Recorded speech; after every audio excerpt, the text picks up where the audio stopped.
You seem like you purposely want to set up this dichotomy between, oh, this is a blue state and that's a red state, and I don't want to live in that country. I like Florida. I'm with you.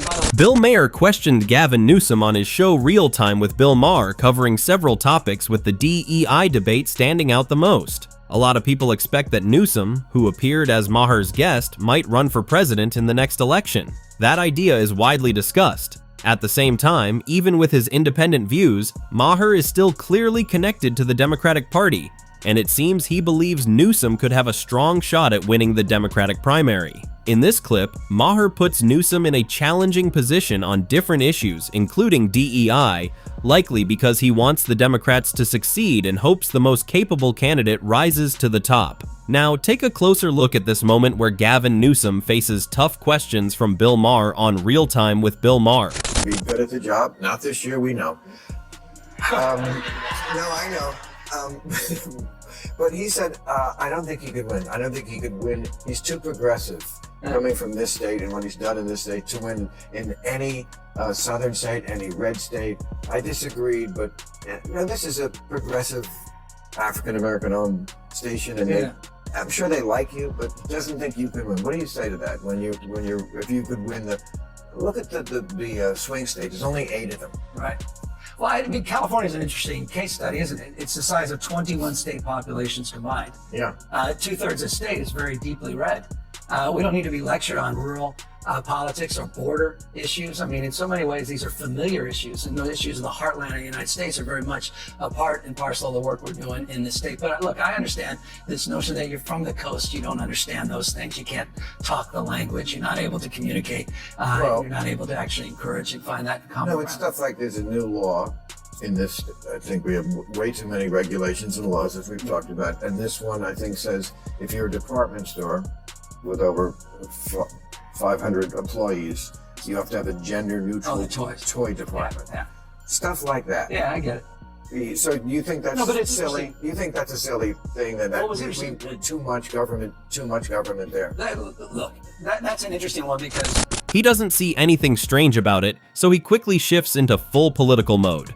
Bill Maher, on the other hand, clearly views it as unreasonable. Gavin Newsom finds himself pressed hard on this point, with Maher not letting it slide. To most people watching, including the audience of Real Time with Bill Maher, it comes across as hard to accept, yet the argument keeps being pushed, often tied to the idea of gaining more control over others. From that angle, it starts to feel less about discussion and more about authority. The impression given is that expanding influence becomes the priority, shaping public opinion in the process, something critics often point to when talking about leadership decisions in places like California.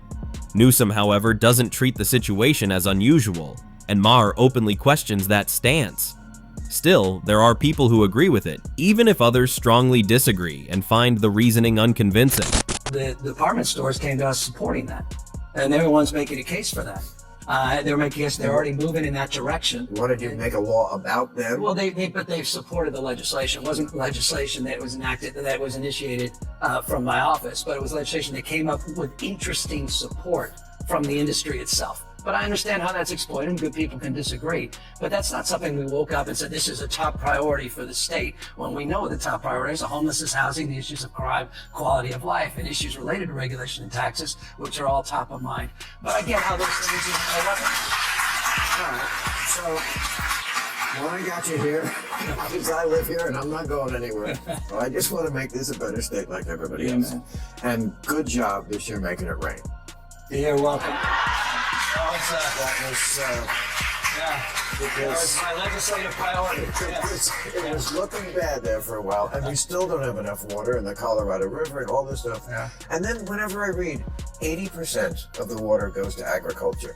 Almonds. Right. No one ever asked you about almonds? Oh, I'm going to ask you about almonds.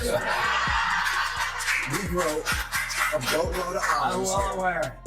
You know what? You know how much water it takes? Any gallons? 1,900 gallons to grow a pound of almonds. Yeah. Come on, man. Take on big almonds. Take on big almonds. I mean, it's not like we don't have. That sounds pretty hard to accept. I wasn't aware of that before. Did he really say it takes around 1,900 gallons of water to produce just 1 pound of almonds? That number feels surprisingly high. It's a huge amount of water, and if California is the main source of almonds in the country, then the demand for water must be enormous, especially in a place that already struggles with limited supply. I'm no expert when it comes to farming though, and of course, as we know, Gavin Newsom doesn't have the power to control the weather. Still, there are plenty of people who strongly back him, sometimes giving credit in ways that go beyond reality. Thankfully, making it rain isn't something any leader can do, but Bill Maher does bring up a point that makes you stop and think. Even so, it's a claim that's not easy to fully believe at first glance. You're right about it. It's not that we don't have the water. That said, the last couple of years were tough. I mean, it's also where the water's falling and we're not capturing it. And we're not capturing those extreme years with these atmospheric rivers. Wets are getting a lot wetter, dry's drier, hot's getting a lot hotter. And so we've got to modernize our conveyance system. We've got to modernize our storage, not just above ground, but below ground. And so that's a big part of our focus and frame, including desalinization plants. We have 20 projects just on desal that we're working on today. So we put out a detailed water strategy that includes, by the way, getting that Delta conveyance project back up and operational, and includes the first above ground off stream storage facility in half a century in the state, which, by the way, is being aided by a regulatory package I pushed forward to reduce red tape in the state of California and address the permitting quagmires that you rightfully pointed out.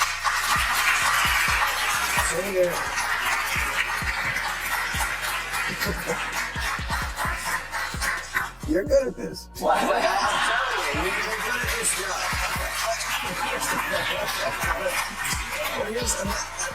I feel like the last couple of years you've purposely picked this fight with the red states. I mean, the DeSantis. Yeah, but I don't want to live in the Civil War. I agree with that. You know what? But you seem like you purposely want to set up this dichotomy between, this is a blue state and that's a red state, and I don't want to live in that country. I like Florida. I'm with you. And by the way, I like Florida as well. I like all these states. I completely agree. I don't want to have a state of mind that's a constant fight.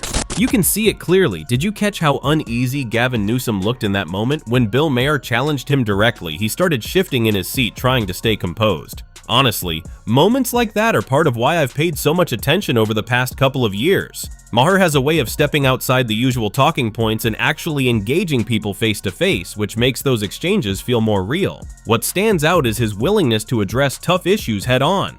He doesn't avoid the conversation or soften his approach. He asks the question and expects an answer right away. Now, to be fair, Newsom is an experienced politician. He knows how to present himself, and while some of his ideas may sound appealing, he also relies heavily on his ability to communicate smoothly when situations get tense. In moments like this, you can see him trying to ease the pressure with humor or charm, aiming to win over the audience. But Maher seems to recognize what's happening beneath the surface. His criticism comes from a belief that leadership should be measured by more than just presentation. He appears concerned about what that style of politics could mean on a larger scale, especially in a country that already feels divided.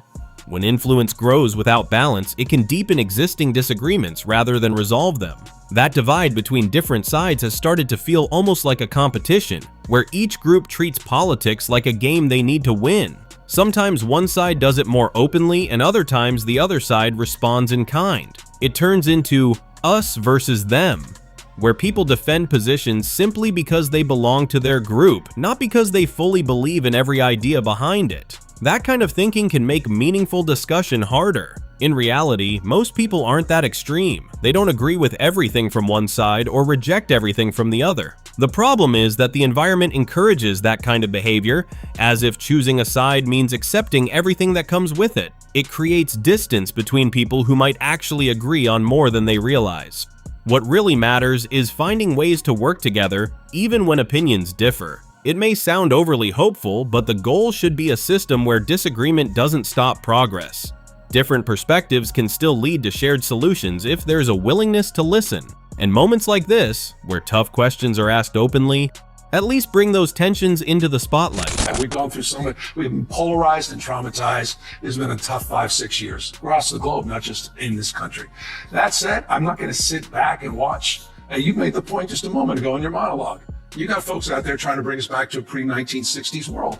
America in reverse, rolling back voting rights, LGBTQ rights, women's rights, not just access to abortion, but contraception. I mean, it's a profound and consequential moment. And you can sit by and say, well, I really want to get along, as these guys are rolling back the clock, or you can stand tall and assert yourself. And the reason I started to go into those red states, the reason I started to take on DeSantis, and the reason I started doing ads in these red states is I didn't feel my party was doing enough. It was CRT one year, and then it's ESG, and it's DEI. Anything with 3 letters, these guys keep coming, and they're shapeshifting, and they're adding the trauma, and so, but it's true, right? And so I just thought there was a little timidity in our party, and I thought we need to call this stuff out. These guys are being on it. It's quite a shift in tone from Gavin Newsom. Now he's speaking out against ideas tied to DEI and similar topics, even though he previously supported and promoted many of those same concepts. He was using those familiar buzzwords just as often as others, sometimes even making light of them, but still very much part of that conversation. Now that the climate seems to be changing, his message sounds different, almost like an effort to appeal to a broader audience. In moments like his appearance on Real Time with Bill Maher, it can feel like he's adjusting his tone to match what resonates better with viewers, especially when Bill Maher openly questions those earlier positions. The contrast between past and present statements is hard to miss, and it raises questions about whether this is a genuine change of perspective or simply a strategic move. What do you think about how Bill Maher handled the conversation with Gavin Newsom? Did his questions push the discussion in a meaningful way? And how convincing did Newsom's responses feel to you? Looking ahead, do you think Newsom will enter the race? And if he does, could he become the Democratic nominee? Share your thoughts on the ongoing discussion between Gavin Newsom and Bill Maher. Your perspective adds to the conversation.